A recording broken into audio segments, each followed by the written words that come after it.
Hey everybody, in this video we're going to talk about the domain of the cubed root function, the domain of the cube root of x.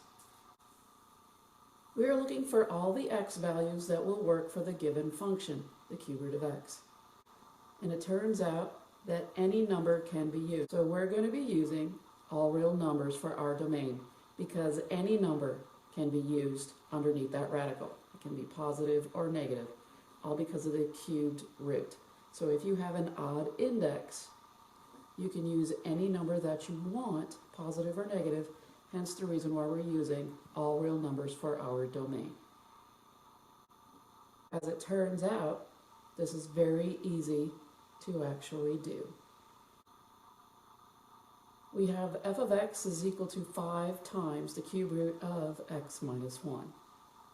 What is our domain? Well, it is really this easy. All real numbers. If we look at our next example, g of x equals the cube root of 2x plus 3 minus 2. And we want to find the domain. Well, the domain of g of x is all real numbers. If we look at p of x, which is equal to negative 1 times the cube root of 4 minus x plus 1, our domain is a set of real numbers, or as your book will do, negative infinity to positive infinity. It is that easy, all because you have an odd index. When it's odd, your domain is the set of all real numbers because I can form positive and negatives and they will come out just fine, so I can use them. Now let's talk about the range of the cube root function, the cube root of x. We are looking for all of the y values that we can use for the function or for the problem. Guess what?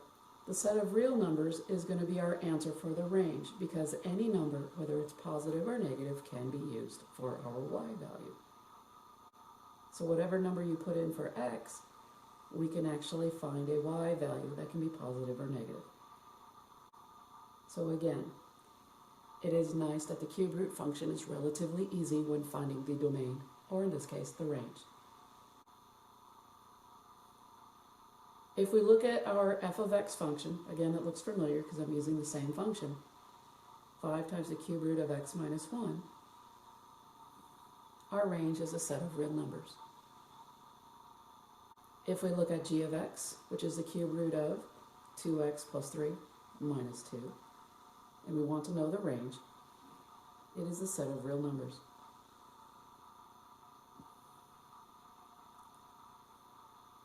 If we look at p of x, which is equal to negative 1 times the cube root of 4 minus x plus 1, our range is going to be all real numbers.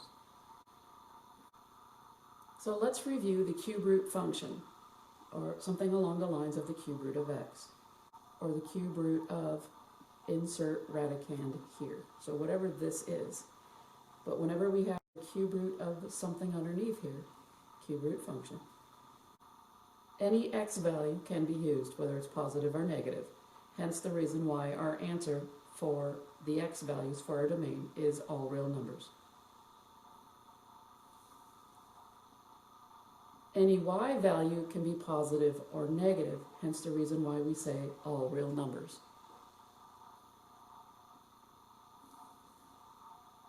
So the domain is all real numbers, and the range is all real numbers for the cube root of x. Very easy to memorize and understand. That's all I got for this video, guys. That's how you do it without graphing. It's that easy.